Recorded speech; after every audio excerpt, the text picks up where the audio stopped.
Tonight on Primetime, Iran's ceasefire with Washington is holding for now, but the funeral of Ali Khamenei, Mojtaba's disappearance, and renewed pressure over Hormuz are turning diplomacy into something far more fragile. This pause could easily break.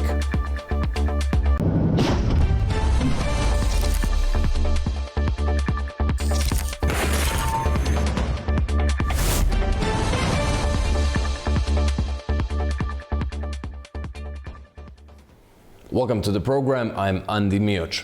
Iran's leadership is under fresh scrutiny as funeral ceremonies for former Supreme Leader Ali Khamenei continue without a public appearance from his successor, Mojtaba Khamenei. His absence has fueled speculation about his condition, while diplomatic efforts to preserve a fragile ceasefire continue. The absence of Iran's new Supreme Leader, Mojtaba Khamenei, has become the biggest focus as funeral ceremonies for his father, the late Supreme Leader Ali Khamenei, continue for a third day. Senior government officials, military commanders, and religious leaders gathered in Tehran on Sunday to pay their respects.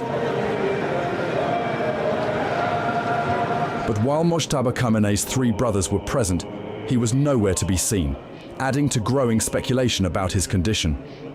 He has not appeared in public since his appointment in March, and unconfirmed reports have claimed he may have been wounded during the US and Israeli airstrikes that killed his father in February. Iranian authorities have not commented on those claims. Ali Khamenei's body is lying in state at Tehran's Grand Mosala religious complex, as Sunday was declared a public holiday. Officials say between 12 and 20 million people are expected to attend the week-long procession they have described as the funeral of the century. The ceremonies are taking place as a fragile ceasefire between Iran and US continues. Peace talks are also underway, although both sides have warned they are prepared to resume military action if negotiations fail. According to Axios, US President Donald Trump said talks had been paused for a week to allow the funeral to take place. The report also quoted Trump as saying the United States would not target Iran's senior leadership while negotiations continue. Meanwhile, Pakistan's capital, Islamabad, is emerging as the likely venue for the next round of technical talks. Those discussions are expected on the 11th of July, although officials have not yet confirmed the location. Well, joining me now from New York is Mark Meyrowitz, a foreign policy analyst and professor at the State University of New York Maritime College. Mark, welcome. Great to have you on Primetime. Now, the U.S. President, Donald Trump, says that the talks are paused because of the funeral. Would you say that Washington is showing restraint by this? And just how much breathing space was Iran handed? I mean, it's hard to know. I mean, what does one have to do with the other? I mean, I think that was a very good faith effort on the part of President Trump, as was the good faith effort on the part of the president to begin the diplomacy. So I think, to me, it's a very positive from the president. And I haven't heard anything from President Trump. We had some, the only interruption was we had America 250 celebrations in the United States. But other than that, haven't heard anything about the president pausing anything. He wants this to move ahead. He does say that he wants the diplomacy to succeed. And, the question is, what is the level of patience in terms of how long that will go on? But I think that was very generous gesture on the part of the president to pause the talks for the funeral. And there were also those remarks about not targeting senior Iranian leadership. But after the late Ali Khamenei was killed in U.S.-Israeli strikes, why should Tehran believe any American promise that its leadership is now off limits? Again, we're dealing with President Trump and President Trump's leadership and direction on this, and one is very hard put to comment on that.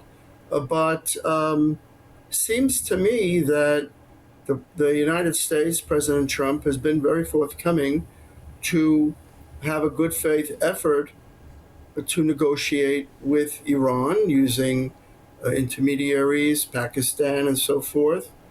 I don't I don't know that it's really a question of promises. It's a question of credibility. I think where the credibility gap is on the Iranian side, because what the president wanted was a commitment on the nuclear part, and he hasn't gotten that. And as far as the Iranians, also, they've sort of come up with issues that are really sidetracking the main point, which is Strait of Hormuz and the Lebanon issue. The main issue, from the point of view of the president, is the nuclear issue. And so, as long as we don't get that directly on the table in direct talks, even with good mediators, I think we're sort of stuck. So it's a question of credibility, but I think the belief factor is what it is. I mean, the United States and Iran are sort of in the midst of a war. So the question is believing or not believing.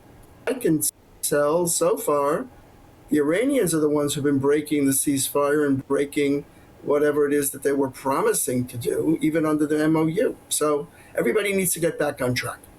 Now the successor, Mojtaba Khamenei, is yet to be seen in public. How does that leave Iran looking?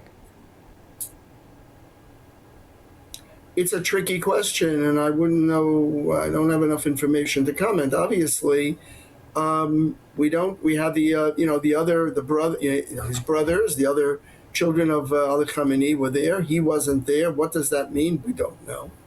And in terms of who controls Iran and who is making the decisions, that is one of the great complex questions that we can't know the answer to. I'm sure someone knows the answer to it. Is it the IRGC? Is it the mullahs? Is it Mojtaba Khamenei? We don't know. And that's an important thing to know, because when you reach a definitive agreement, you need to have that agreement from someone who is a leader who can make the commitment to carry through on that, such as Ghalibaf or the others who have been present there. If those, or Pezeshkian, who are the people who can make the promises to lead Iran to make the commitment? And that's an imponderable question, and one that the United States and President Trump has to evaluate. The Strait of Hormuz remains the pressure point. Now, if Tehran were to threaten shipping again, can Washington avoid being pulled back into direct conflict? Well, look, again, we say about the Strait of Hormuz. The Strait of Hormuz, to me, is an extraneous issue. I mean, it's right on everybody's main discussion point, but it's not really the main issue for the Iran-U.S. conflict. This is something that came up in the midst of this whole thing. It's now part of the MOU with Lebanon. And really, there is no basis to what Iran is claiming, and that is to say that they are able to charge tolls or fees to shipping and that traverses that strait. The strait is an international strait. It under international law of the sea, free transit passage of straits is guaranteed. So if they are threatening shipping, that is certainly a violation of international law. If they are mandating service fees, or call it what you like, it's still a toll, that's also violative of international law, and therefore it cannot be supported by the other nations, the ones who are using the strait, or the rest of the world. And so if they threaten again, as your excellent question provides, it is possible that the United States will be brought back into the conflict. And what a shame would that be? Because the idea of working on these negotiations is to resolve the main issues. And the main number one issue is nuclear. That's what President Trump has said. And that's the one that needs to be solved. The sidetracking and diversion of the Strait of Hormuz is deliberately a diversion on the part of Iran. And so we need to stop that.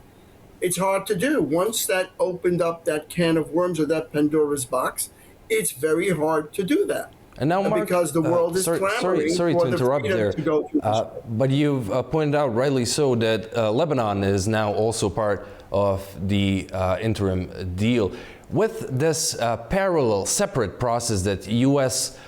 Is conducting with Lebanese government and Israel, do you see that Iran might pressure the U.S. to somehow involve Hezbollah in the end? And do you see Israel as being receptive to such an arrangement? Well, that is a fantastic question, but think about it. The MOU has Lebanon listed in no less, perhaps more than 3 times in the MOU.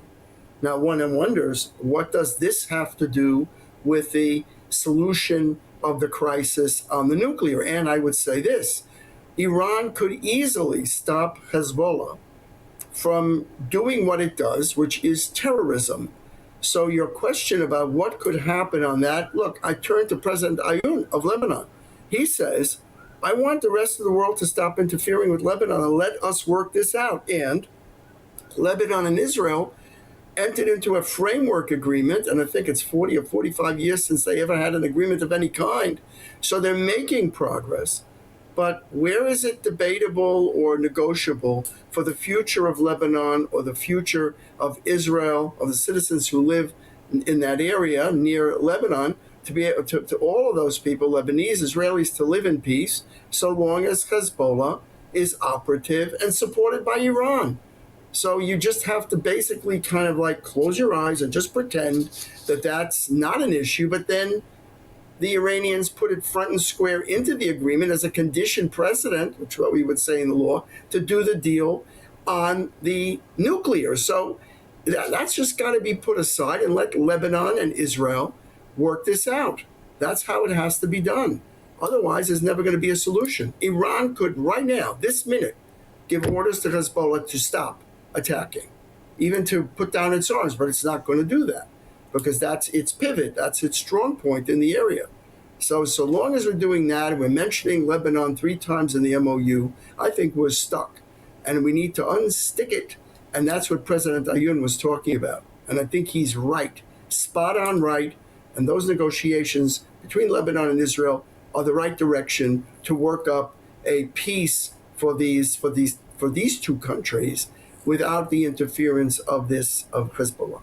And Mark, in that vein, if Iran were to exert pressure on Hezbollah to cease their operations against Israel, do you believe that Israel would be receptive to U.S. influence to cease its own operations in Lebanon with the general election coming up?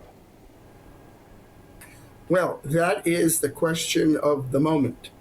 Clearly, we know that President Trump has put pressure on Israel on a number of issues, and one of them is on Lebanon. He actually said at one point, Israel, stop attacking in Lebanon.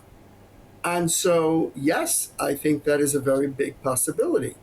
That could be part of what the negotiation could develop based on the MOU, citing Lebanon 3 times. So maybe Iran will say, all right, we'll make an agreement with Hezbollah. You get Israel to withdraw. And that is a big issue in Israel now in terms of should Israel be relying on those promises and on pressure from the United States. And you are absolutely 100% right in that President Trump is worried about the midterm elections. And he wants to put an end to this whole crisis and have a peace agreement, a definitive agreement, before the midterms. And he can't do that so long as Israel and Lebanon are in conflict because of Hezbollah. So this is a tricky catch-22 situation. It's based on credibility. It's based on keeping promises. And I wonder aloud whether when Iran promises something with regard to its terrorist proxy, whether that's a worthwhile promise. The best result is Lebanon and Israel. And, I think Trump has highlighted that. He was pleased with that. And that's the right direction. So I think a lot of it has to do with credibility, with optics. You're showing J.D. Vance. J.D. Vance comes into the room and the Iranians ignore him. I mean, what is this? This is nonsensical. You've got to have direct negotiations between the parties in good faith in order to reach a solution here. If you do that, I think we have hope. But whether we can do it in time for the American election cycle remains to be seen. And now on those talks, Pakistan is again mentioned as the possible venue for the next round of technical talks, and reportedly they're supposed to start tackling the nuclear issue. With the process that we've seen so far, do you expect this process, the entire framework, to move forward in that self-imposed 60-day timeline and end up with a comprehensive agreement? Well, so first of all, in the 60 days, I mean, to me, the reason it's 60 days relates to the War Powers Act in the United States, which, by the way, is not applicable and is not enforceable against any president. No president has ever agreed to be subject to the 60-day limit where you must come back to Congress for approval to continue hostilities. But given that, you know, the president's cabinet members do talk about 60 days, 60 days, 60 days. So that's what that's about. As far as the process is concerned, I think so far, if you can get Pakistan to be the mediator, but in direct talks between the two parties on the nuclear issue with the involvement of the IAEA, they are the gold standard in nuclear inspections, okay? They come in, they know what they're doing, and they have credibility. So if you have that, inspections of all the facilities, the problem with the first JCPOA is because you had no anytime, anywhere inspections, and the issue of possible military dimensions, which was that the inspectors couldn't come on military facilities. And once you have that, then it's a worthless agreement. If you get an agreement with very stringent inspection standards with IAEA, because I believe Rafael Grossi, when he speaks, the head of the IAEA, I think we listen, and we listen with credibility, okay? So that's what you need to have. If you have indirect negotiations and you have people running here, running there, and nobody's sitting down with anybody else, then you don't have a chance to reach an agreement. When you sit down directly, I think, and talk about the nuclear deal, because that is President Trump's number one, goal in this thing, is to get the enriched material out and to stop the Iranian nuclear program. Now, in the United States, a lot of criticism of that, in that, some even Republicans are saying, well, what happened to the ballistic missiles? What happened to the people on the streets and the protesters and the human rights? And what about the proxies and all of that? Well, again, it's a work in progress, but the president's number one issue is the nuclear. If we can't get around that, if we can't get a good faith agreement on that, then there isn't going to be an agreement. How it turns out after that is imponderable. Mark, thank you kindly for joining us on Primetime and sharing your insight and analysis. Pleasure. All right, after the break, we'll take a closer look at the upcoming NATO summit in Ankara and what can Turkey hope to achieve as a host at a time of security pressures stretching from the Black Sea to the Middle East. Do stay with us.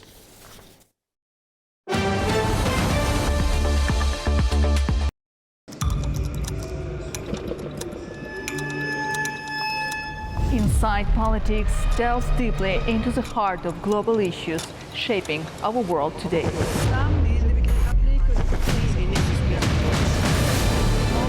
Join me for your go-to source of political analysis from across the region and beyond.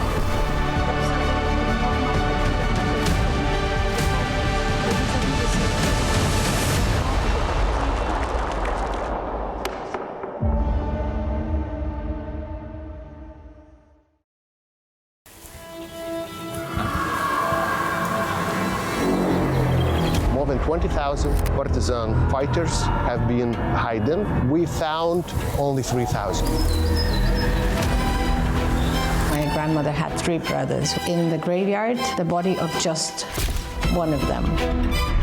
Their struggle was very unequal and against a state that had defeated such a force as Nazi Germany.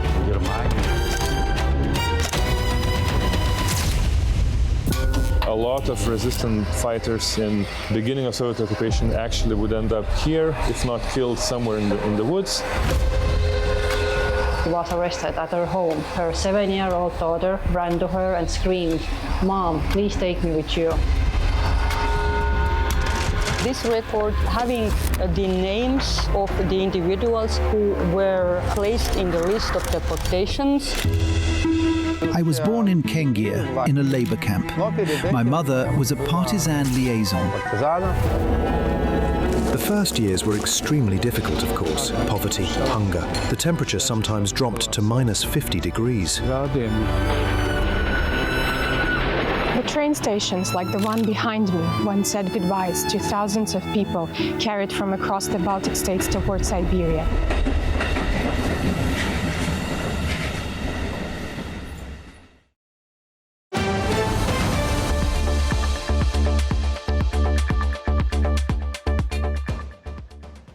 Welcome back, you're watching Primetime. The NATO summit gets underway in Turkey this week, bringing together alliance leaders for talks expected to focus on the war in Ukraine, regional security and defense spending. The two-day summit began today with a pre-summit press conference by NATO Secretary General Mark Rutte. US President Donald Trump is due to arrive on Tuesday. According to a senior U.S. official, he will meet Ukrainian President Volodymyr Zelensky on Wednesday to discuss efforts to end the war in Ukraine. Trump's first bilateral meeting will be with the host, Turkish President Recep Tayyip Erdogan. He is also expected to meet Syrian President Ahmed al-Shara. Well, NATO leaders gather in Turkey with security pressures stretching from the Black Sea to the Middle East, raising fresh questions about Ankara's role and what this summit means for the wider region. To break this down, we are lucky to be joined by A News' Deputy Editor-in-Chief, Orhan Amashaw. Orhan, welcome. Great to have you. Great to be here, Andy. Thank you. Again. Now, the host, Turkey, does not need to prove its importance to NATO. But at this summit, does it have a chance to turn perhaps that military strength into political leverage? Thank you, and indeed, Turkey does not need to prove its strategic indispensability and greater importance to anybody, including NATO members. Turkey has the second largest standing army of NATO. It controls the Turkish Straits. It controls that connection between Black Sea and Mediterranean. And you earlier mentioned about security concerns stretching from the Black Sea to Middle East. Who you see there as a key anchor country, naturally, Turkey. Turkey's defense industry is fastest growing. Turkey is a rising power, unlike many other European powers, which are declining powers, whether they like it or not. Whether it's irreversible or not, it's another question, of course. And there are many other attributes which make Turkey absolutely indispensable. But the question of yours is dealing with something much subtler, much more subtle. It's a question fundamentally about to what extent Turkey can actually translate this vital, unquestionable strategic indispensability to political leverage. Because being militarily powerful, having the second largest standing arm of NATO, doesn't necessarily mean that commensurate influence in terms of setting agenda inside NATO. There are structural limitations, and we need to understand what those structural limitations are, and to what extent this summit could bring some sort of a panacea from the Turkish perspective if it's dealing with them. One of them is there are many European countries, NATO members, are increasingly alarmed with Turkey's strategic autonomy. They believe that Turkey is a country which cannot be controlled, is not fully reliable when it comes to political decision making, but they also, of course, fully acknowledge the strengths of Turkish army, its resilience. There are informal limitations on Turkish defense exports to European countries, to outside world. This matter should be, of course, discussed and resolved. Another important aspect of leverage inside NATO is, bearing in mind that this is a NATO summit, and it's a defense-oriented summit, naturally, as it should be, then there's a question as to the meetings that will be taking place on the margins of this particular congregation. To what extent Turkey can actually use this diplomatic leverage and diplomatic prowess and dexterity, the favorite word of our distinguished editor-in-chief, Guy Schoen, in a way that it will be able to take credit, for example, in the context of Ukraine conflict. These are the issues, these are the limitations, and I think that presumably that's the whole picture. Now, on that Middle East situation, Ankara and Tel Aviv have very publicly exchanged sharp words.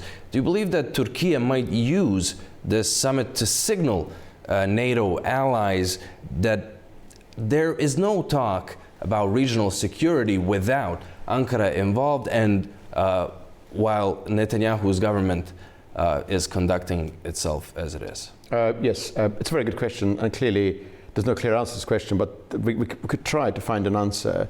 It takes me back to my first, to your first question about the limitations on translating this into strategic indispensability to political leverage. Naturally, host is in a position to influence the agenda, but of course, the agenda is primarily set by NATO itself, by Secretary General and so forth.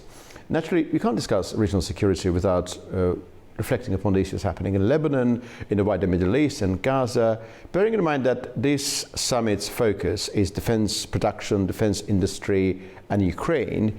There are limitations to what you can discuss, but Turkey, of course, there will be discussion about Gaza, NATO, because Turkey is a southern flank of NATO, and Israel is in the vicinity. And naturally, Israeli conduct will be discussed. There are massive problems there, of course, and the latest decision by the cabinet is a clear reflection of that Israeli disgruntlement, which we discussed last time. There is also another issue of F-35s, and as you know, government of Benjamin Netanyahu actively advocating that Turkey should not be empowered with F-35s, and of course bilateral meeting between President Erdogan and President Trump will discuss this matter. Israel is not, I don't necessarily believe it. This is for the defense specialists to discuss and answer. I don't think the Israeli concern is primarily about F-35 changing the regional balance. But Israel does understand that in terms of size and the strengths, Turkey will always be there as a paramount factor. But they don't want this qualitative edge to be lost. And in the transfer of F-35s to Turkey, they may feel the loss of leverage of some sort. But I fundamentally believe that Turkey and Israel should cooperate, and there are many areas in which they could cooperate, in Syria and so forth. But with this current government in Israel, government of Benjamin Netanyahu, and the current Turkish president Recep Tayyip Erdogan, who is also using incredibly strong language against Israel, I don't think that further de-escalation is indeed a possibility. But I suppose escalation will be limited to a certain extent. So back to your original question, yes, Turkey will try. Turkey will try to reflect on what Israel is doing. In particular, I think the Hakan Fidan's latest commentary made to Turkish television, widely translated into different media outlets, where he described current Israeli leadership as a problem for humanity, which can be misinterpreted as being referred to wider Israeli state, but I don't necessarily think it was about the state of Israel. The state of Israel is recognized by Turkey, by Muslim majority countries, and its right to defense, its right to exist is undoubtedly there, and no one is questioning. It was about current government. So issues will be raised, but I think it will not be the main thing from the NATO's own perspective, because NATO's own understanding of the summit is largely to do with Ukraine. Could the US president perhaps act like some sort of a transit for these heated words to keep it civil, perhaps nudge Netanyahu towards calming the rhetoric down, not only because of Turkey, but because of NATO unity? Yes, indeed.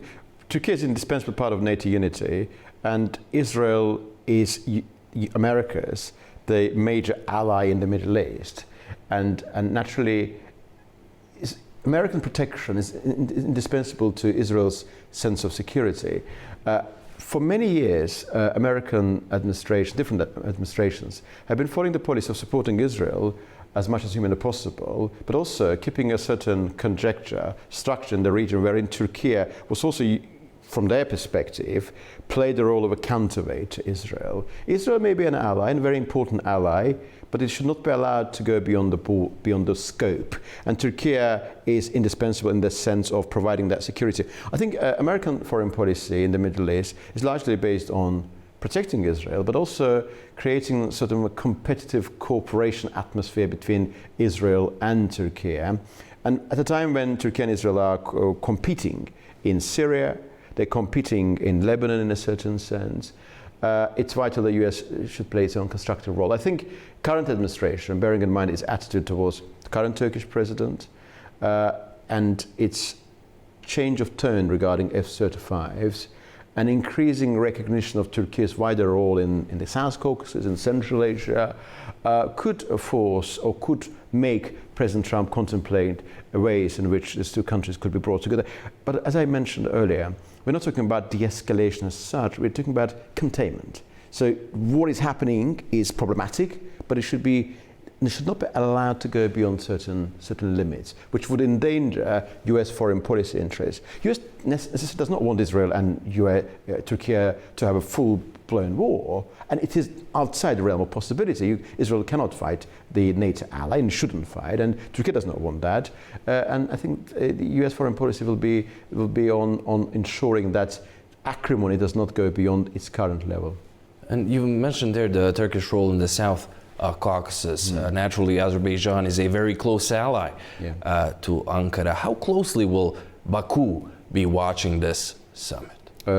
Turkey's strengths and relative role and significance within NATO is a matter of extreme significance to Azerbaijan. President Aliyev a number of times said, and I think it's not rhetoric, it's a real sort of substance-oriented statement, that Turkey's strengths is Azerbaijan's strengths. The more influential Turkey is within NATO, the more influential Azerbaijan is vis-à-vis NATO. And I think this is it's not just a statement made for the sake of the assertion of brotherly relations, it's a real thing.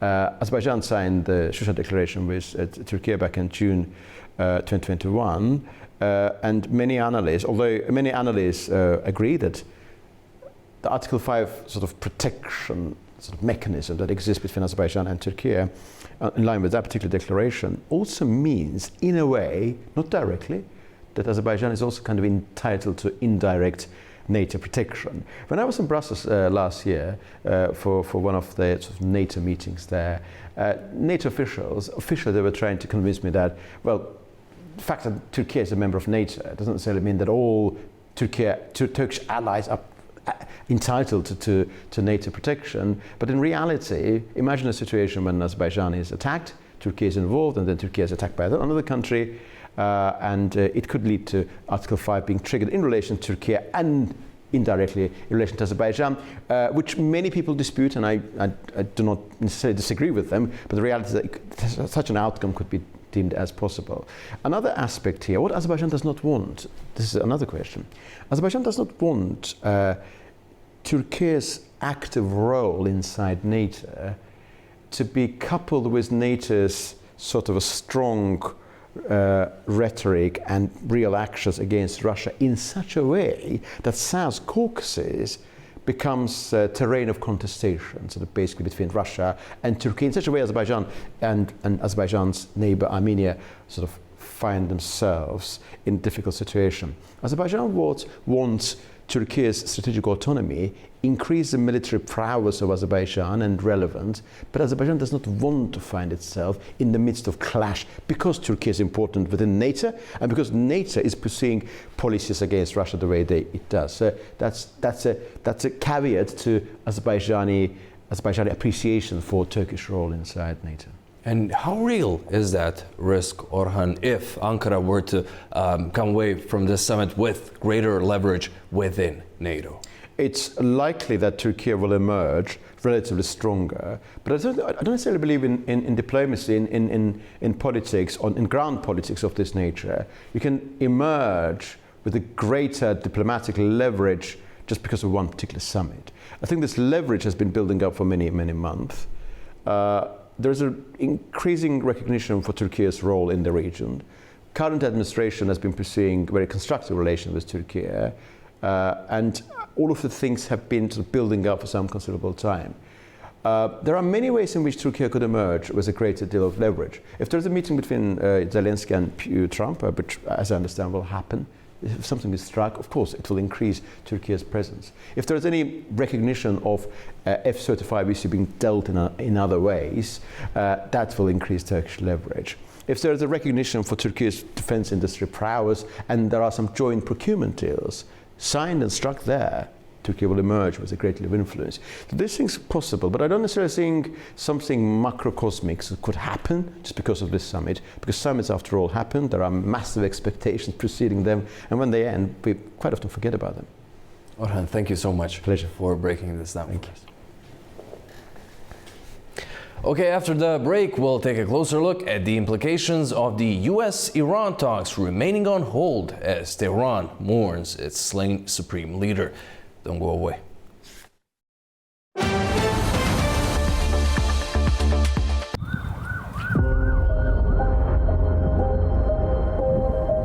We are in Seoul's Republic of Korea, a country that for more than 70 years has lived in a shadow of unfinished war. I was 18 years old when the Korean War broke out. My two brothers were dragged out to the front yard of the village public hall and forcibly subjected to a trial under the name of People's Trial. The military demarcation line, created after the Korean War, became a massive wall, preventing separated families from meeting. Less than a kilometer away lies North Korea. 지금 우리 무장력은 그 어떤 위기에도 대응할 철저한 준비가 되어 있으며 Подписанный сегодня договор предусматривает в том числе оказание взаимной помощи в случае агрессии против одного из участников. Russian-Ukraine war now is connected with North Korean participation in Russian army. The complete denuclearization of the Korean Peninsula is the only outcome that we will find acceptable. If the U.S. persists in such hostile policy towards the DPRK, there will never be denuclearization of the Korean Peninsula.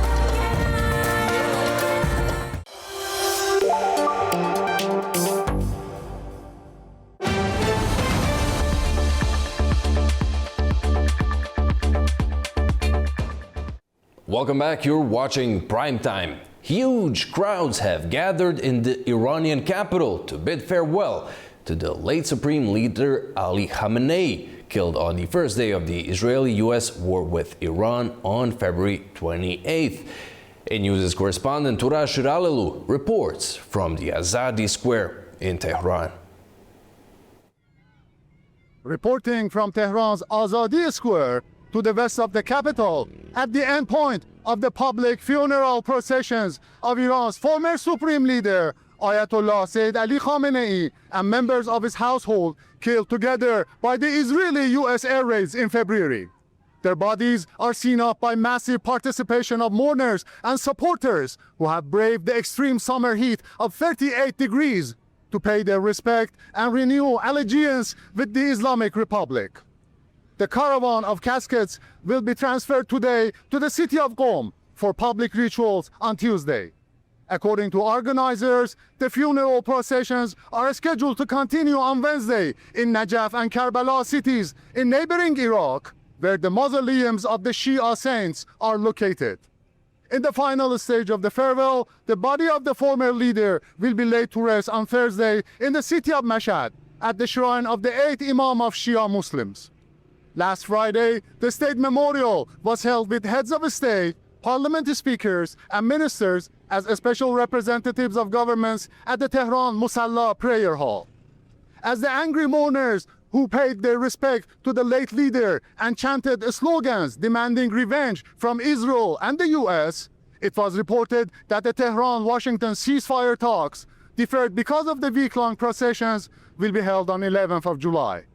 The temporary delay came after signs of progress in implementing the 17th June truce agreement known as the Islamabad Memorandum of Understanding, aimed at ending the war in 60 days.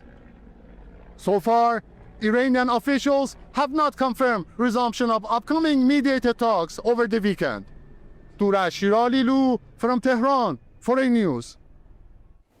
Well, joining us now is Eylon Levy, former Israeli national spokesman. Eylon, welcome. Thank you so much for joining us on Primetime. Now, as we've seen, Iran is holding mass funeral processions for Ali Khamenei. Large crowds are mourning him. Some are chanting for revenge. From Israel's point of view, do you think those messages are just out of grief, or are they a warning?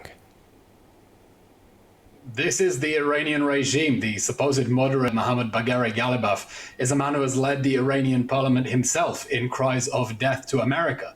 Ayatollah Ali Khamenei was one of the most bloodthirsty dictators of the 20th century and the 21st century. His hands were covered in the blood of tens of thousands of Iranians who dared to speak up against his regime, in the blood of people all over the Middle East, here in Israel and around the world. And this is an opportunity for the new leaders to turn a new leaf and say they want a new Iran. Instead, they're doubling down on Ayatollah Ali Khamenei's legacy. They're using this funeral as an opportunity to conduct diplomacy with their proxy armies, with Hamas, with Hezbollah, with the Houthis, who've also been chanting death to America, death to Israel, making it clear they're going to keep destabilizing the Middle East with their proxy armies, continue building their ballistic missile program, continue their aggressive agenda of chanting death to anyone who disagrees with them. So here we see a regime trying to put on a show of strength, but really projecting it's doubling down on Ayatollah Ali Khamenei's bloody legacy and not changing course. Now, when it comes to the killing of the late supreme leader of Iran, Israel said it acted to remove a major threat. Iran said its leadership and sovereignty were attacked. How do you respond to those who are concerned that such an act might just deepen the cycle of retaliation?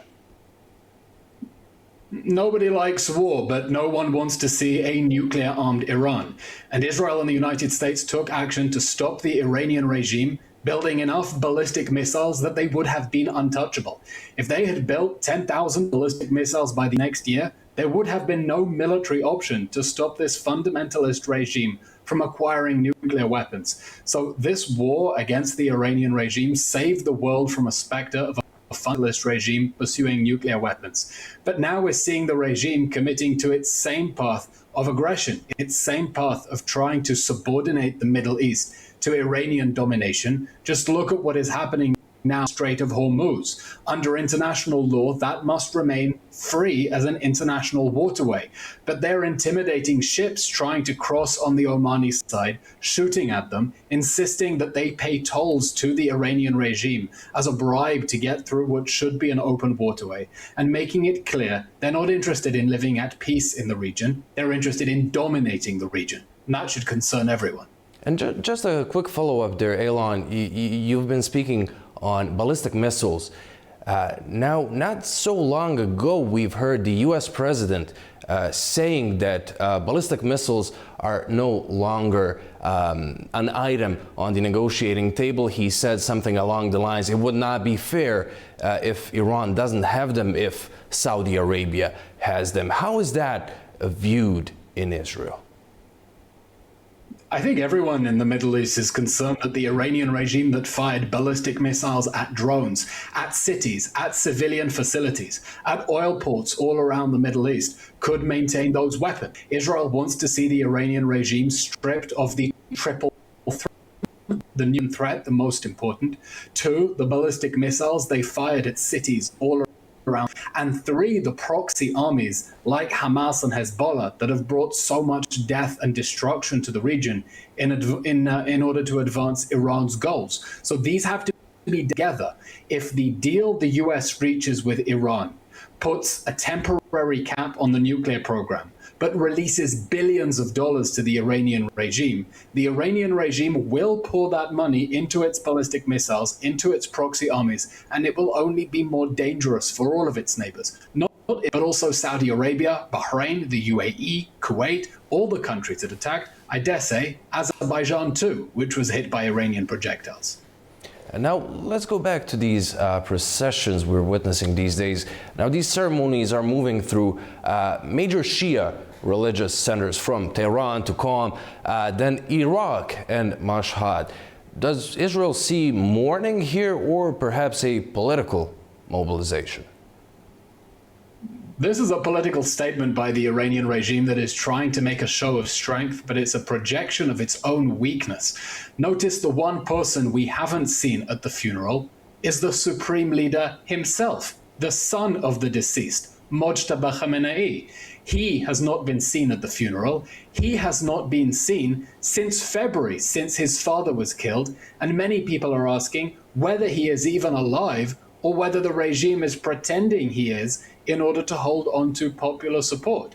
If he's alive and he's in hiding, that is a sign of weakness from the Iranian regime that fears that its supreme leader's life could be at risk. So we're seeing an attempt by the Iranian regime here to intimidate people who just months ago ran through the streets of Iran chanting death to the dictator, who bravely tried to overthrow the Iranian regime, to bring their supporters out onto the street. A minority of the people of Iran, most of them despise this regime that has embittered their lives, but this is an attempt to show strength. But I think everyone sees the fact the supreme leader isn't there shows just how weak and how fragile and how vulnerable the IRGC regime really is.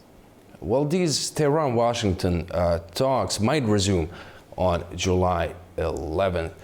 Should Israel give diplomacy room right now, or is it perhaps worried that Iran will use this pause to recover? Israel isn't worried Iran will use the pause to recover. Iran is saying it's using the pause to recover. Just yesterday, the Iranian armed forces said they were using this pause to build up their military capabilities, and we've seen how they use those to attack all of their neighbors. Israel would love if a diplomatic agreement could eliminate the triple threat of the nuclear weapons, ballistic missiles, and proxy armies. But the Iranian regime is signaling it has no intention of abandoning that threat. It is continuing to build its illegal facility, Pickaxe Mountain, its nuclear facility. It's saying it will continue with its ballistic missiles, and it's meeting with the leaders of Hamas, Hezbollah, and the Houthis on the sidelines of this funeral to commit to strengthen those proxy armies and to support them at the expense of the Iranian people. And I think we see President Trump himself also growing frustrated with the lack of progress. Just today saying that if the Iranian regime doesn't sign a deal, the United States will have to go back to action against the Iranian regime because he wants to see change. But I think even the administration is beginning to understand that this regime is just playing it along. And Elon, are those three elements you've mentioned a couple of times now, are those the only things that will convince Israel that Iran is choosing de-escalation? Are there any preliminary steps that might show some good faith? And from Israel's point of view, what would immediately cross the line? Look, we talk about a conflict between Israel and Iran as if they have a dispute over borders or natural resources. The conflict is that the Iranian regime chants death to Israel, and we would quite like to live. Israel and Iran had peaceful relations before the Islamic Revolution brought this fundamentalist regime to power. So you have to deal with the triple threat of the nuclear, ballistic, and proxy armies together, or else you will release billions of dollars into the regime that they will pour back into the ballistic missiles and into the proxy armies. So for the Iranian regime to show that it has changed, it's going to being a fundamentalist theocratic regime that is committed to exporting the revolution. But the fact that in this funeral we're seeing the body of Khamenei not staying inside Iran, being taken to Iraq, which is increasingly an Iranian puppet, shows that the Iranian regime is determined to continue keeping the whole Middle East under its domination, to frustrate the peace process between Israel and Lebanon, and not to change course, but to double down on Ayatollah Ali Khamenei's bloody legacy and continue its wars of aggression. Well, Elon, thank you for joining us on Primetime and sharing your views. Thank you. Coming up, fresh allegations over inappropriate funding are mounting against the leader of the Reform UK party. We'll examine whether the claims could damage the party's national standing following its successes at the local level. Don't go away.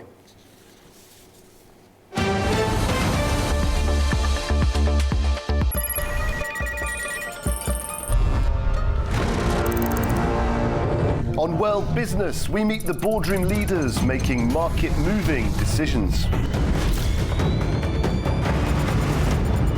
And find out how leaders are dealing with continuous technological disruption.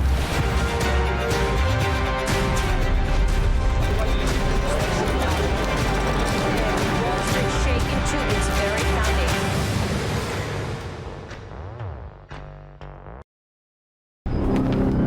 Welcome to A News, unfiltered news and analysis from the region and beyond.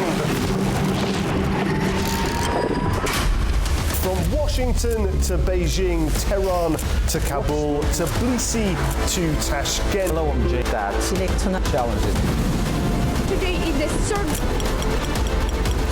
We're with you 24/7, taking you live to the front lines of the day's biggest stories. Welcome to Gamala. Hi, Candy. One important note to this. I'm here. Azerbaijan and Armenia. Hello, we are reporting on the 8th of November.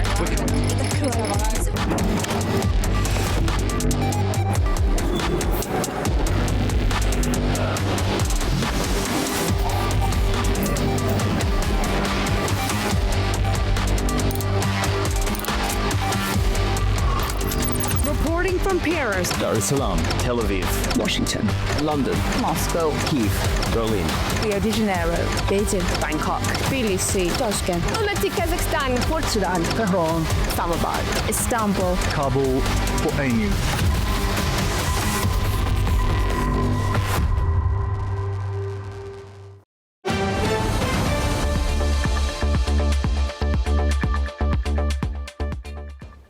Welcome back to Primetime. Leader of the Reform UK party, Nigel Farage, is facing growing pressure in Britain as his party tries to turn local election gains into wider national support.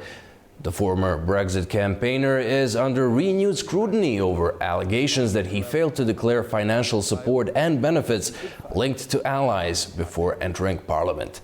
He is already being investigated over a reported £5 million gift from a crypto investor. The new claims involve accommodation, security, and social media support. His party denies any rules were broken, saying the latest allegations are baseless and that the support was personal. We've been so used to thinking about politics in terms of left and right. Well, joining us now is Dr. John Coulter, political commentator based in Coleraine, Northern Ireland. Dr. Coulter, thank you so much for joining us on Primetime. Now, Farage has built his appeal someone who takes on the establishment. Now, with such allegations coming to light, does that outsider image perhaps begin to crack?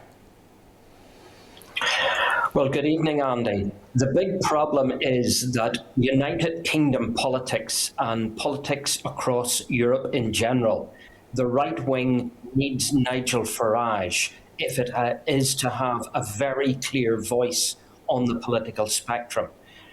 Irrespective of any truth behind the allegations, the fact is that Nigel Farage has become a success in terms of the ballot box.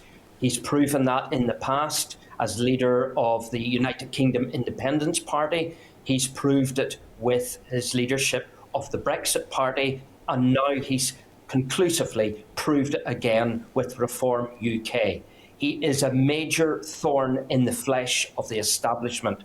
So it is in the establishment's interests, if something could be created, that worst case scenario, they could get Nigel Farage out of Westminster, because there have been opinion polls in the lead up to those successful election results in May this year, which suggest that at a general election, if Labour don't get their act together, perhaps under Andy Burnham, that Nigel Farage could be the Prime Minister of the United Kingdom.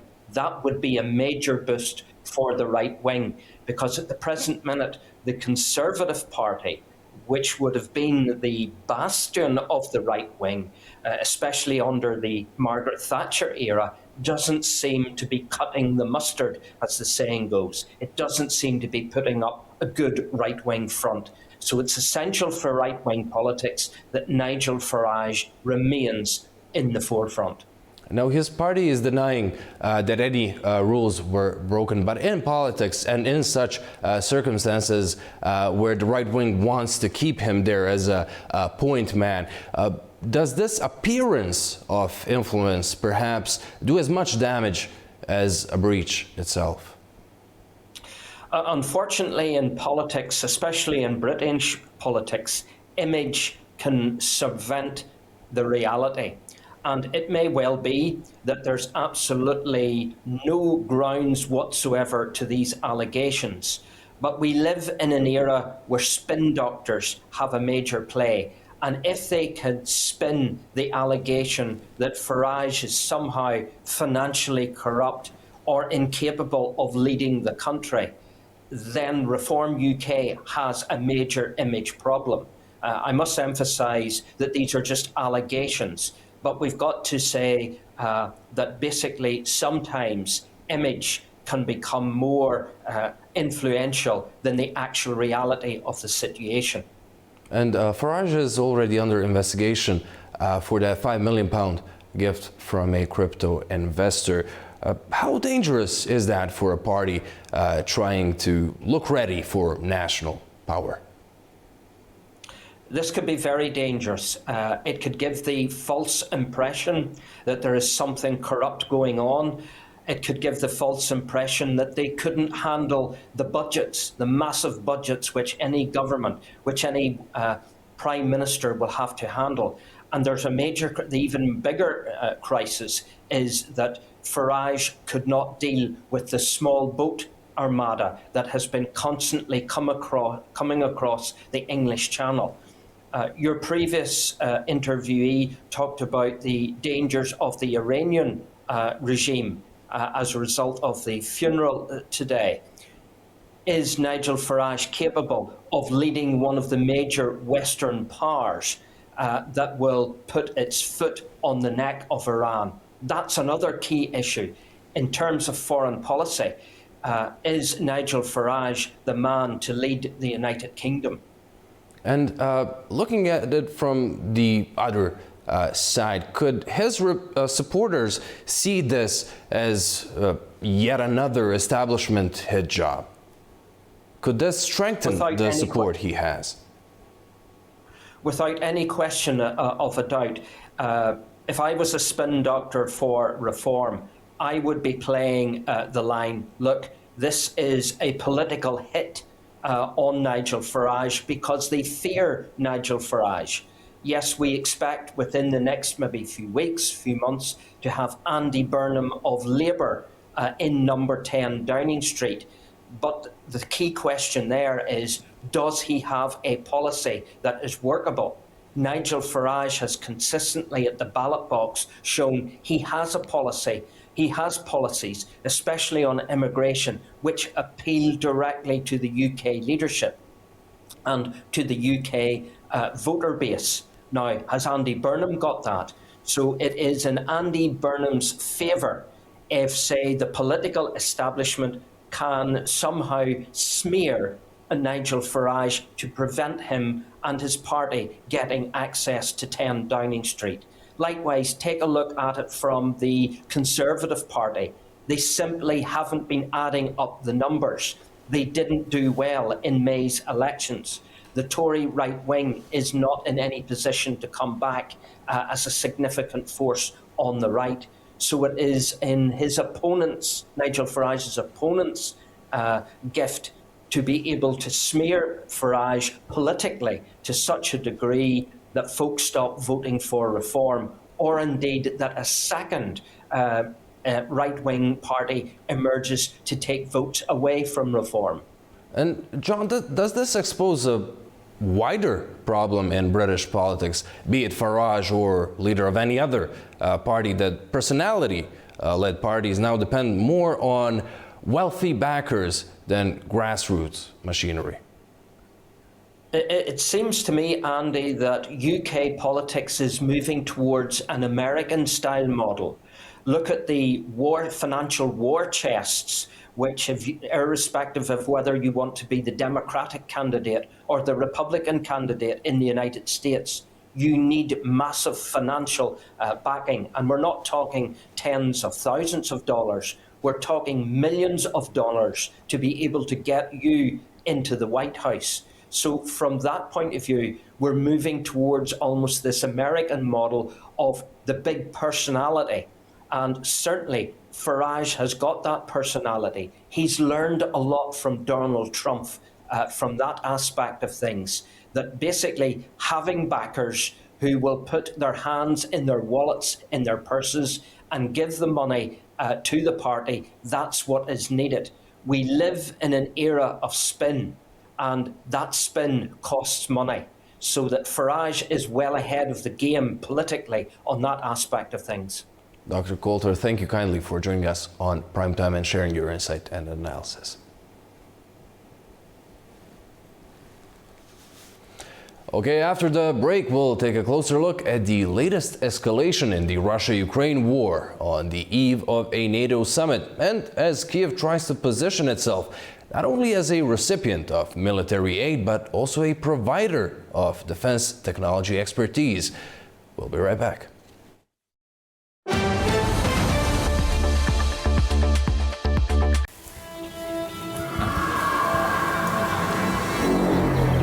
More than 20,000 partisan fighters have been hidden. We found only 3,000.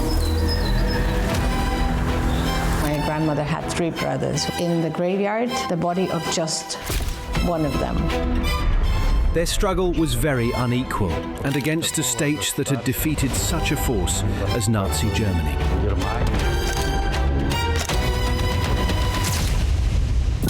A lot of resistant fighters in the beginning of Soviet occupation actually would end up here, if not killed somewhere in the woods. She was arrested at her home. Her 7-year-old daughter ran to her and screamed, "Mom, please take me with you." This report having the names of the individuals who were placed in the list of deportations. I was born in Kengia, in a labor camp. My mother was a partisan liaison. The first years were extremely difficult, of course. Poverty, hunger. The temperature sometimes dropped to minus 50 degrees. The train stations, like the one behind me, once said goodbyes to thousands of people carried from across the Baltic states toward Siberia.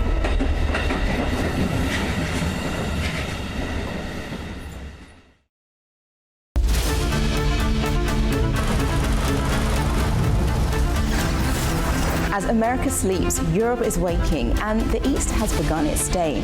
A News is right here at the center, bringing you the latest stories as they break. I'm Nadia Jani, here with you each weekday morning to share latest world news and the stories shaping our region. Across all platforms and wherever you get your news, we explore the context behind the big headlines. Live from Baku, I bring you a diverse mix of regional and international news, sport and politics for you, an audience that wants a bit more. So join me Monday to Friday for the latest headlines, expert analysis and live updates from around the world. Around the globe and live from Baku, this is Daybreak here on A News.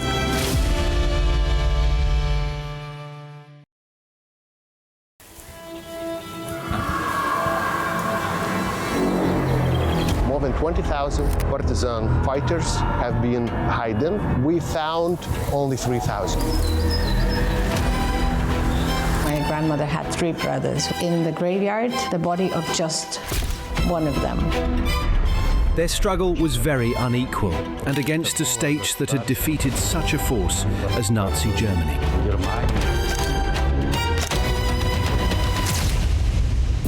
A lot of resistant fighters in the beginning of Soviet occupation actually would end up here, if not killed somewhere in the woods. She was arrested at her home. Her 7-year-old daughter ran to her and screamed, "Mom, please take me with you." This report having the names of the individuals who were placed in the list of deportations. I was born in Kengia, in a labor camp. My mother was a partisan liaison. The first years were extremely difficult, of course. Poverty, hunger. The temperature sometimes dropped to minus 50 degrees. The train stations, like the one behind me, once said goodbyes to thousands of people carried from across the Baltic states toward Siberia.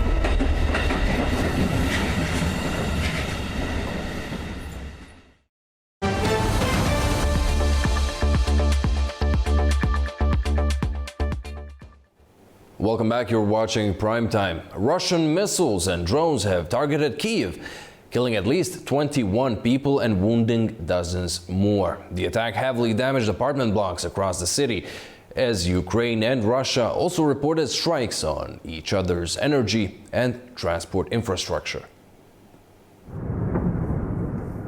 Explosions rang out across the Ukrainian capital Kyiv after Russia launched a major missile and drone attack early on Monday. Officials said apartment blocks and other buildings were heavily damaged across the city. The Podilsky and Donetsky districts were among the worst hit, with rescue crews searching through rubble in damaged residential blocks. Kyiv Mayor Vitaly Klitschko said emergency operations were continuing and warned the death toll could rise. We know that there are dead, but we can't say the exact number as of now, because operations are underway. We hope that nobody is under the rubble, but the likelihood that there are bodies just at this location here is high. Ukraine's Air Force said Russia used dozens of missiles, including ballistic and hypersonic missiles, as well as hundreds of drones in the attack. Russia's defense ministry said it carried out a massive strike on military and energy facilities in Kyiv region and other parts of Ukraine. Soka fuel station in Ukraine's Mykolaiv region was also hit by Russian drones on Sunday evening.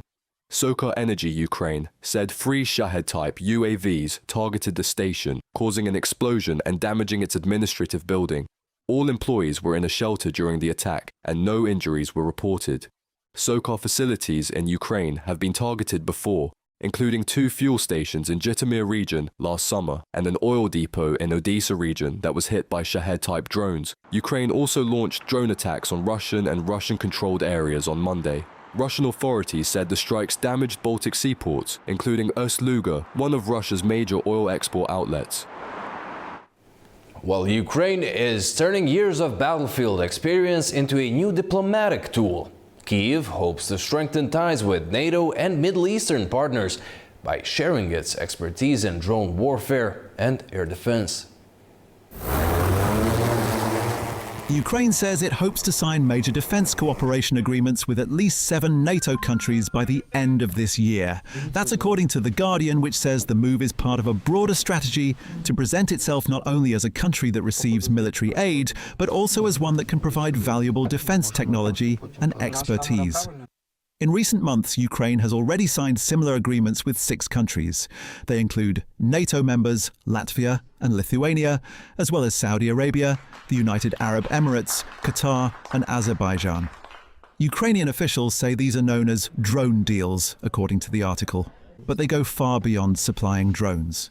The agreements focus on sharing battlefield experience, training, air defense planning, radar integration, and the knowledge needed to build effective drone defense systems.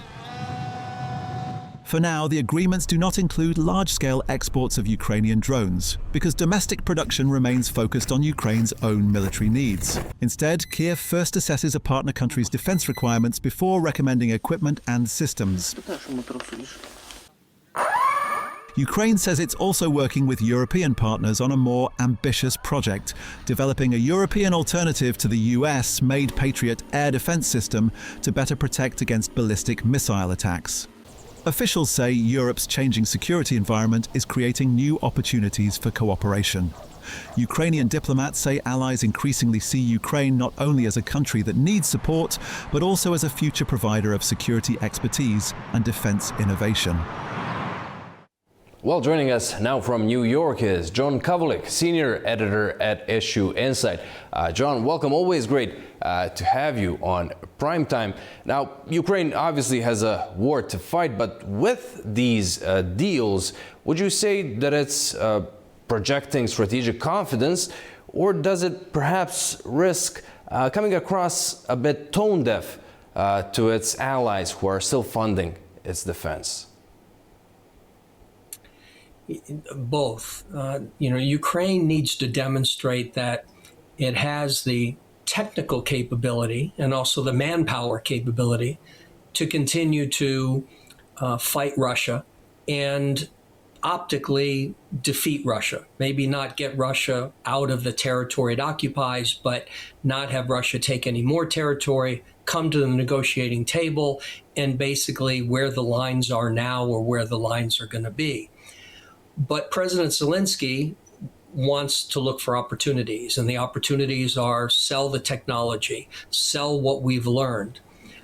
But when he's doing that, some of these countries are saying, well, you shouldn't ask anything because we've given you almost $500 billion in the last 5 years. So you really should just be giving us all of technology, training, etc. And President Zelensky, being a marketing guy, many of these agreements that he goes and signs, very Trump-esque in terms of the signing with Sharpies and then parading them around. They're agreements to agree to discuss. They're not necessarily contracts. And so that's the challenge they have, the Ukrainian government, which is demonstrating to everybody that look at how much we know, look at how much we've learned painfully, but we're willing to share it with you. And then it's ... for a price. And that's where the problem starts. Now, John, obviously NATO has poured millions and billions, not only in money, but in equipment, weapons, shared intelligence data. Is Kiev now offering something substantive in return, or is this some sort of dressing up of a still one-way partnership? It's very much dressing up. That's a great way to put it, because they still are an absorber of cash, an absorber of equipment, an absorber of time, an absorber of conflict that, because of the war, it creates within the membership of the European Union, the 27 countries and the 32 countries of NATO. So Ukraine continues to be a sponge. And the challenge that they have is try to sort of hide that, sort of camouflage it, so it doesn't look like it's always gimme, gimme, gimme, gimme, gimme, gimme, like the toddler. I need more and more and more. And President Zelensky, for 5 years, has been running around the world telling everyone, you don't support us, and Russia's coming to your doorstep next. That has resulted in him getting a lot of support. But at the same time, when he then goes to those countries, as he's doing now by saying in the meeting that begins tomorrow in Ankara, Turkey, that we need strong measures and strong statements and strong deliverables from the NATO countries. Well, these NATO countries are saying, you've spent 5 years telling us that Russia's getting ready to attack us, and now you want all of our defensive capabilities to go to you, leave us defenseless. That's a problem. So for the Ukrainian government, they sort of have a situation where what they wished for, which was all this support, because they scared everyone, has now come around and somewhat to bite them. But John, do you still expect the NATO summit in Ankara to produce some more pledges, especially for interceptors? We've seen last night's attack in Kiev and the surrounding regions. The latest data says 21 killed and more dozens injured. NATO's going to there are going to be some nicely worded statements, but it's important to always read them because they won't obligate anyone to do anything. There will always be phrases that are designed to let countries not do something, which of course infuriates President Zelensky. But there will be offers and voluntary commitments for certain countries to offer what they can in terms of interceptors, Patriots, and basically any technology that can try to disrupt either ballistic missiles going into Kiev, drones going into Kiev, rockets going into Kiev. But there just aren't enough of them to give to Ukraine to do everything Ukraine wants. And these countries are still going to be holding back a bit. And then NATO, unfortunately, the summit as a whole, it's not going to be all that pretty. And all you need to look at there to prove that point is you have a roughly 2-day gathering where the official meeting is about 3 hours, including lunch. Very interesting timetable, not much time there. Kiev is also talking about developing a European alternative to the US-made Patriot system. Now, besides the experience that Ukraine obviously has, does it have the industrial depth for such a feat? It doesn't currently, and one of the challenges is always going to be technology transfer. Ukraine wants the U.S. to provide licenses so Ukraine can build Patriot missiles, but within the United States Department of Defense/War, there's a lot of concern that the Russians could end up, or Chinese could end up with the technology, because basically now we've got 3,000 miles of ocean, the Pacific and the Atlantic, separating from Russia and from China. But you start putting the plans to build in a computer on someone's laptop sitting in Ukraine, so near the Russian border, where there are Russians all over Ukraine and there are Ukrainians all over Russia.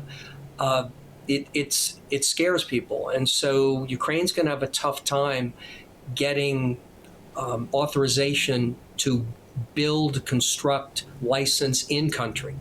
However, President Zelensky is very smart to say Europe and support basically President Macron of France, support Keir Starmer in the UK, Chancellor Merz in Germany, who have said we do need to resource, redevelop our inventories and our capabilities. So we're not depending on the US. Now, that is an absolutely sound business decision. The problem is Donald Trump. And until the 20th of January, 2029, he's in the White House. And every time NATO and the EU and Ukraine talk about replacing US with European product or Ukrainian product, there's a part of Donald Trump that will say, this is great, because it means that they're taking more responsibility for themselves. They're going to fund more of NATO and the EU and Ukraine. That's what I want to see. But then there's that very close flip side, which is, wait a minute. You people still need to buy product from us. We make the best in the world. We're the biggest and everything else. And that's a really tough balance, because if President Zelensky starts saying, I'm going to buy European only, now he's got a problem with the Trump administration. If NATO and the EU says we're going to start buying EU and NATO only, then they've got a problem with Donald Trump. So their goal is, how do we manage from now, from July 2026 until January 2029, and then we get past Donald Trump? And that's what all of them are trying to figure out. But for Ukraine, they can't wait that long. They don't want to wait that long. They may not be able to wait that long in terms of having something done to end the military component of the war with Russia. Ukraine has also signed agreements with Azerbaijan, Saudi Arabia, Qatar, and the UAE. Is this a smart move? Is Kiev chasing influence beyond the NATO umbrella? What they're chasing influence and media hits wherever they can get it. Armenia, Azerbaijan, particularly smart plays because Azerbaijan is the it country. It's the country of the moment, and everyone is sort of, you know, I'll be careful how I say it, but you know, you have President Erdogan of Turkey, sort of the big man on campus in terms of representing the Muslim community globally. You know, he's the one everyone sort of turns to. But now the president of Azerbaijan, because has resources, has real estate, settled the issues with Armenia, with Nagorno-Karabakh, borders Iran, and also has by both choice and by necessity, because of actions of the Russian Federation, has pulled away from the Russian Federation. And you have Turkey keeping the relationship with Azerbaijan. You have Armenia, now a new player. The EU they want to pull away from Russia as well. You've got Georgia sitting there. And then Qatar, where, you know, President Erdogan has a 747 that was given by the Emir of Qatar to Turkey, and President Trump has a 747 that the Emir gave to him. So Qatar is in plays an important role also with negotiations with Iran, and a role in Syria. So Ukraine is absolutely to basically give out as many business cards as possible, so that people are talking about Ukraine, and there may not be a lot that develops after the signing ceremonies and the business cards and the airplanes and the travel and all that stuff, but it's smart to do, because from the perspective of Ukraine and Russia, from the Kremlin's perspective, it shows Ukraine's not isolated. It shows that President Zelensky is tenacious, creative, they understand marketing, and it reinforces every time he goes to a country that used to be in the Russian orbit or allied or had historical relations, that during the last 5 years or from 2014 onward, they've just been shredding year after year after year. And so for Russia, it just more infuriates them. But for Ukraine, a really smart marketing move. John, thank you so much for coming on the show and sharing your insight. Thank you. After the break, we'll check in with our correspondents around the globe. Do stay with us.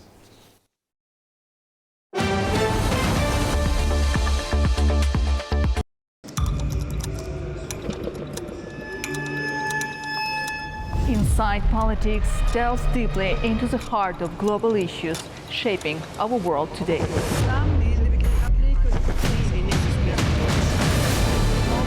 Join me for your go-to source of political analysis from across the region and beyond.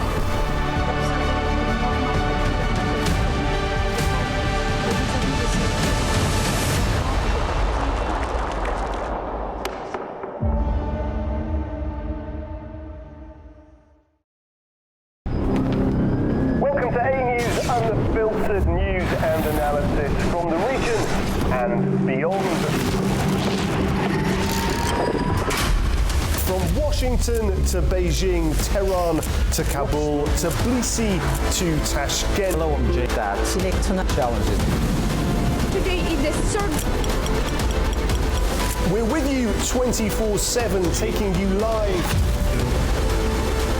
to the front lines of the day's biggest stories. Welcome to Gabala. Hi, Candy. One important note to this. I'm here. Azerbaijan and Armenia. Hello, we are reporting. shade of November.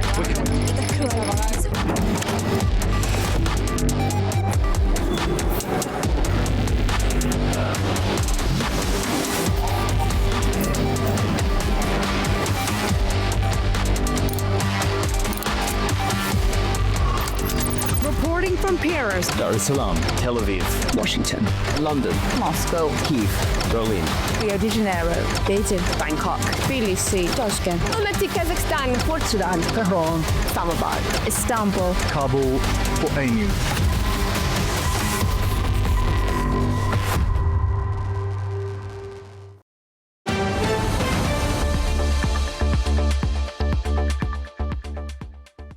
Welcome back. You're watching Primetime. Britain is bracing for its third heat wave of the year, with temperatures expected to reach 34 degrees Celsius this week. Health officials warn older and vulnerable people are most at risk as the hot spell continues. Zainab Farajzadeh reports. It's set to be another sweltering time for people in the UK this week, with warnings from the UK Health Security Agency that there could be more additional pressure on health and social care services. Older people and those with underlying health conditions are at most risk. It's the third heat wave of the year in Britain, with temperatures expected to climb as high as 34 degrees Celsius by the middle of the week. While this spell of hot weather is not forecast to be as intense as the record-breaking heat seen at the end of June, forecasters say it's likely to last longer. Yellow heat health alerts remain in place across the Midlands and southern England until Friday evening. Temperatures are expected to reach around 31 degrees across the Midlands, East Anglia and South East England on Monday, with many areas meeting the official UK heat wave threshold. By Wednesday and Thursday, London and the South East could see highs of around 34 degrees. The latest hot spell follows two exceptional heat waves earlier this year. June saw temperatures reach 37.7 degrees, the highest June temperature ever recorded in the UK, while May also set a new monthly record, with temperatures climbing to 35.1 degrees. The June heat wave brought not only extreme daytime temperatures, but also high humidity and several tropical nights when temperatures didn't fall below 20 degrees overnight. At the same time, amber and red heat health alerts were issued alongside a rare red extreme heat warning from the Met Office. Also, this week's temperatures are expected to remain below those seen in June. Forecasters say the heat could persist for up to 10 consecutive days, making it the longest hot spell of the year so far. Zainab Farajzadeh, A-News, Manchester, United Kingdom.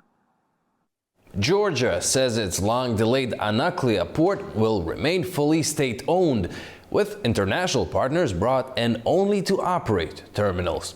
The project is being pitched as a key middle corridor hub, with the first ship expected in 2029. Nini Nikolashvili has more in Tbilisi.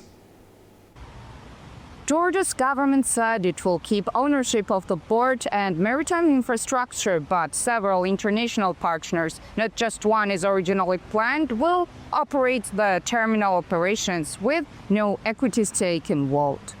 The economy minister, Mariam Kravishvili, made the announcement on Monday, saying that it will be built under a landlord model and that the state alone will own it.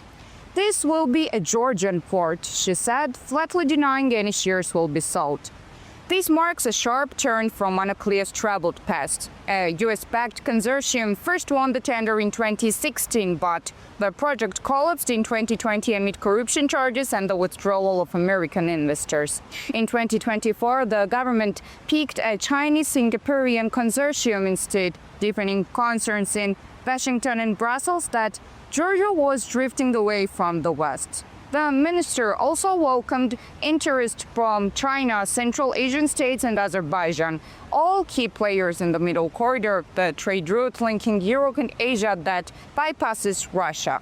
She said Georgia's cargo turnover rose 21% in the first 4 months of 2026 alone, and 46% over the past 4 years, driving the government's $7 billion infrastructure investment plan through 2032.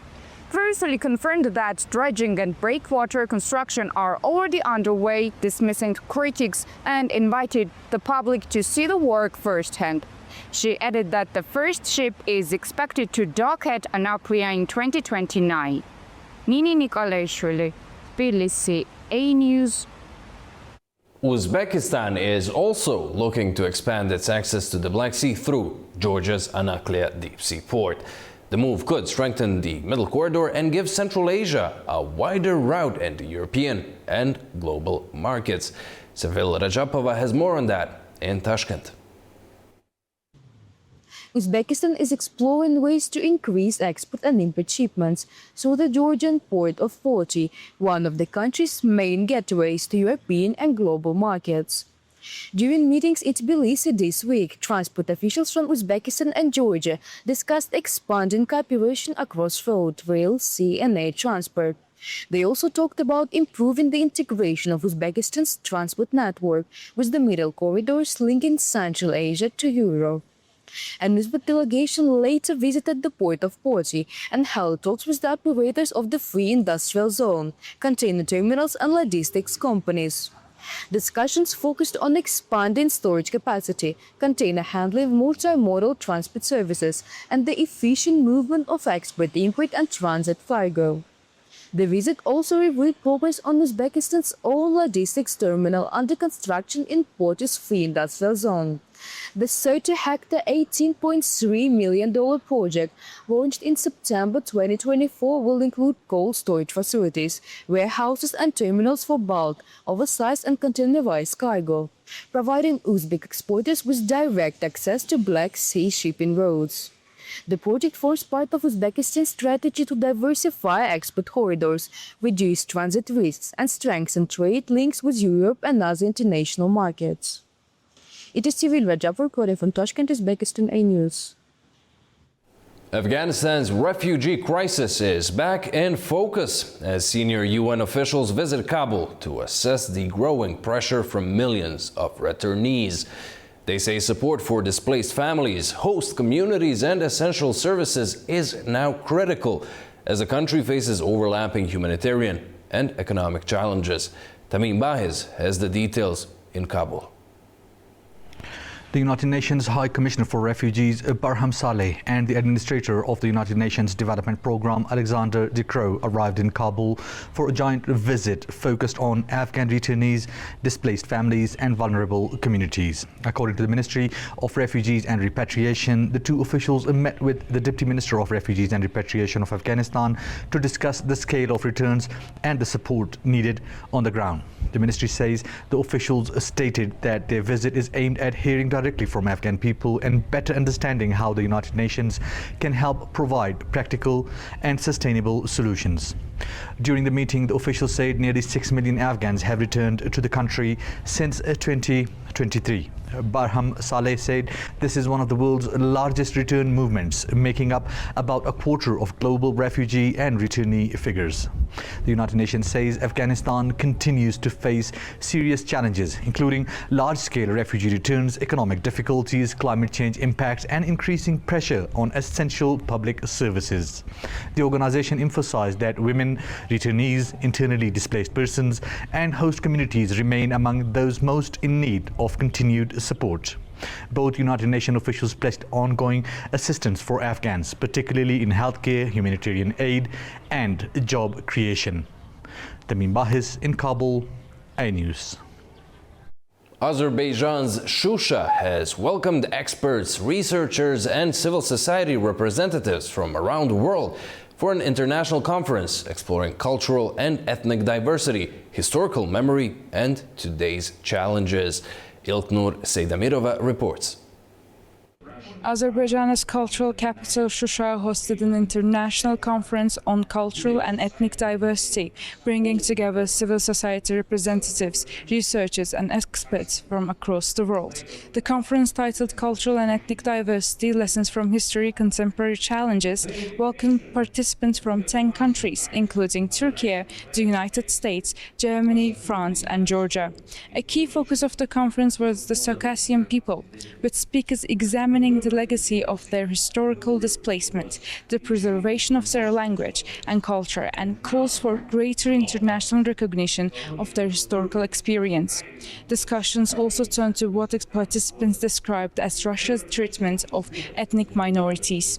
Speakers raised concerns over alleged discrimination, cultural repression, and human rights violations affecting non-Russian communities. They also cited claims of forced military recruitment, pressure on indigenous languages and identities, and reports of nationalist extremist groups targeting ethnic minorities. The conference also examined the impact of modern forms of colonialism, with participants emphasizing ethnic and cultural diversity as a shared value of humanity and stressing the importance of justice, historical memory, and international cooperation. The choice of Shusha as the venue also reflected the conference's themes, with the city symbolizing cultural restoration and renewal in the Karabakh region following its liberation. İlknur Seydemirova with Zeynal Abdinasanov reporting for A News from Shusha, Azerbaijan. NATO Secretary General Mark Rutte says allies must keep backing Ukraine as Russia continues missile and drone attacks on its cities. Speaking at the NATO summit in Ankara, Rutte also highlighted new defense contracts and praised Turkey's growing role in strengthening the alliance's military capabilities. Nuray Mustafa just filed this report. During the NATO summit in Ankara, NATO Secretary General Mark Rutte held a press conference where he responded to questions from journalists and addressed a number of key issues on the summit's agenda.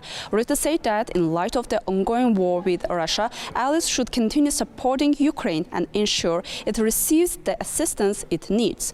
He stated that Russia had failed to achieve its objectives in the war. According to Rutte, Russia is losing around 35,000 troops on the battlefield every month. The Secretary General stressed that NATO would continue its support for Ukraine. He noted that Russia continues to launch drone and missile attacks on Ukrainian cities, adding that Kiev is in particular need of additional air defense systems. Rutte also announced that new defense contracts worth tens of billions of dollars are expected to be unveiled during the Defense Industry Forum held as part of the NATO summit. He said these agreements would strengthen the alliance's defense capabilities. Last year, European allies in Canada spent nearly 20% more on core defense than they had the year before. Looking at 2025 and 2026 combined, that's $258 billion in extra investment. And the trend continues. The Secretary General also highlighted Turkey's role within NATO. He said the country has made significant progress in its defense industry in recent years and that around 3,000 Turkish companies are now producing military equipment and technologies for NATO forces.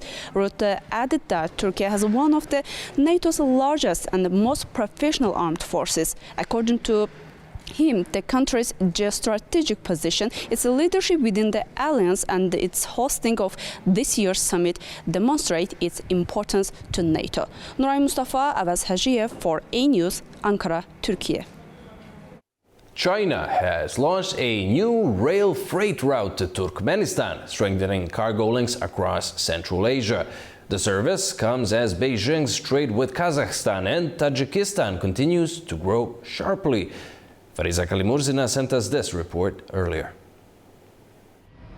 China has launched the new rail freight service to Turkmenistan with the first train departing from Xining in Qinghai province. Carrying 55 containers of electrical equipment, auto parts, clothing and other consumer goods, the train will travel through Kazakhstan and Uzbekistan before reaching Turkmenistan's Balkan province. The journey is expected to take around 2 weeks. The new route expands cargo connections between China and Central Asia, with Kazakhstan serving as a key transit country along the corridor to the Caspian region. The launch comes as economic ties between China and Kazakhstan continue to grow. Trade between the two countries reached $22 billion in the first 5 months of this year, up 27% compared with the same period last year. The two sides reaffirmed their goal of increasing bilateral trade to $100 billion. Trade with other countries in the region is also on the rise. In Tajikistan, bilateral trade with China reached $1.4 billion in the first 5 months of the year. According to the country's statistics agency, Tajik exports to China exceeded $359 million, while imports from China totaled more than $1.1 billion. The figures highlight China's growing economic role across Central Asia as trade and transport links with the region continue to expand.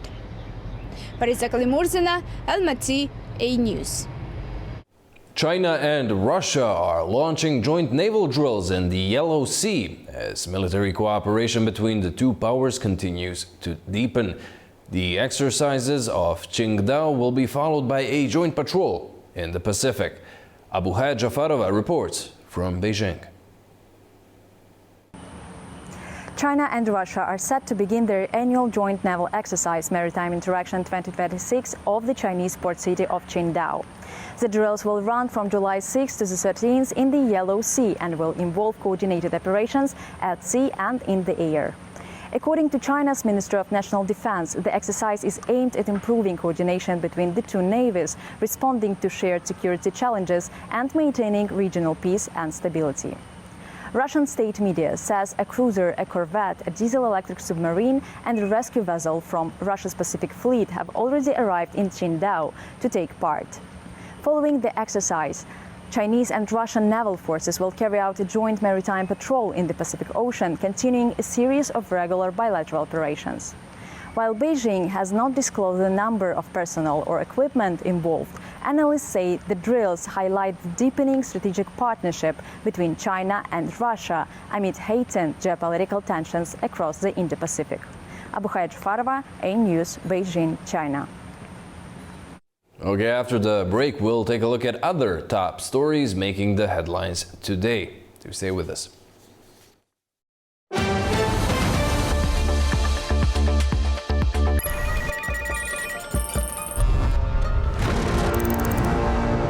On World Business, we meet the boardroom leaders making market-moving decisions.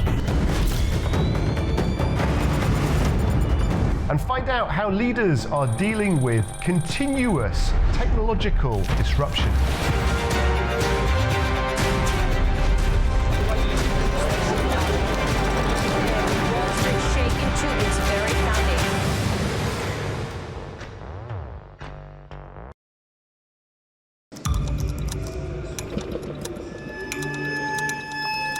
Inside Politics delves deeply into the heart of global issues shaping our world today.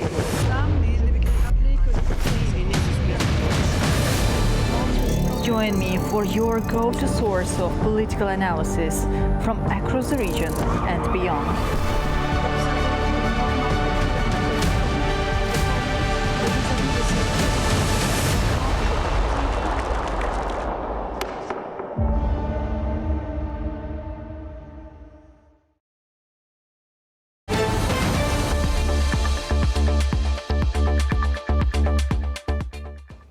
Welcome back to Primetime. Venezuela has announced a new military unit dedicated to emergency and disaster management. Now the move comes as the death toll rises to more than 3,000 people after the recent twin earthquakes hit the country. Meanwhile, international aid continues to arrive and foreign medical teams remain on the ground. Venezuela is entering a new phase of its response to the devastating twin earthquakes that struck the country on the 24th of June, with the focus increasingly shifting from search and rescue to humanitarian relief and recovery. According to Venezuelan authorities, the death toll continues to rise to more than 3,000, with more than 16,000 injured and more than 17,000 people displaced. Officials also say nearly 1,000 aftershocks have been recorded since the disaster, complicating recovery efforts. President Delcy Rodriguez announced the creation of a new military unit dedicated to emergency and disaster management, saying it will strengthen the country's ability to respond to future natural disasters. She did not provide further details on the unit's structure, size, or timeline for deployment. International assistance continues to arrive. China has dispatched the first shipment of emergency humanitarian aid, including generators, water purification systems, tents, blankets, and solar-powered lighting equipment, while Beijing has also pledged additional emergency assistance to support Venezuela's recovery. Medical teams from Cuba remain on the ground, providing treatment, medicine, and psychological support to survivors living in temporary shelters. Meanwhile, a Bolivian humanitarian mission has returned home after completing search and rescue operations. Bolivian officials says the team also assisted with affected nationals during the deployment and was honored by Venezuelan authorities for its contribution to the international relief effort. The United Nations is warning that a major climate pattern is strengthening with the potential to affect weather around the world. Here's more. The World Meteorological Organization says a strong El Niño is expected to develop rapidly in the coming months, likely pushing global temperatures higher. The agency says the event has already emerged in the equatorial Pacific, with new forecasts giving experts greater confidence in its strength. El Niño is a natural warming of waters in the central and eastern Pacific Ocean. It can disrupt rainfall patterns around the world and increase the risk of heat waves, droughts, heavy rain, and other extreme weather. Historical data shows some El Niño events have strengthened into powerful or very strong events, marked by unusually high Pacific sea surface temperatures. WMO says seasonal forecasts point to drier than normal conditions in parts of Central America, the Caribbean, North and South America, as well as parts of South Asia, Indonesia, and Southeast Asia. So the impacts of El Niño will be felt in different regions until end of the year and beyond, also during 2027. And this is an important thing to have in mind. This impact in terms of the shifting rainfall patterns, but El Niño will also give an extra boost to global temperatures. We know that during El Niño years, the global temperatures normally reach record levels. WMO says it may revise its outlook higher later in the summer if new data points to a very strong El Niño. Reports say India is developing a 300-kilometer export variant of the Primetime tactical missile for Armenia. The system is designed for precision strikes on critical infrastructure and features a low maneuverable flight path. Talks between the two countries are said to be in the final stage, focusing on pricing and financial terms. Reports suggest that India's Defence Research and Development Organisation is developing a 300-kilometre export variant of the Primetime tactical ballistic missile for Armenia, aimed at enhancing its long-range precision strike capabilities. According to the media, bilateral discussions between the two countries are approaching a final stage, with current talks focusing on pricing mechanisms and financial terms. The solid-fuel Primetime missile is built to hit important infrastructure targets using conventional warheads. It can carry a payload of about 500 to 1,000 kilograms and has a range of roughly 150 to 500 kilometers, depending on its setup. It flies on a flatter quasi-ballistic path instead of a high arc, and it can change direction while in flight. This makes it harder for air defense systems to detect and intercept in time compared to regular ballistic missiles. Armenia has already expanded its defense cooperation with India in recent years, placing major orders for systems such as the Pinaka multiple launch rocket system, Swathi artillery locating radar, and the Akash surface-to-air missile system. These acquisitions reflect a broader effort by Armenia to modernize its armed forces and strengthen its long-range and air defense capabilities through diversified international partnerships.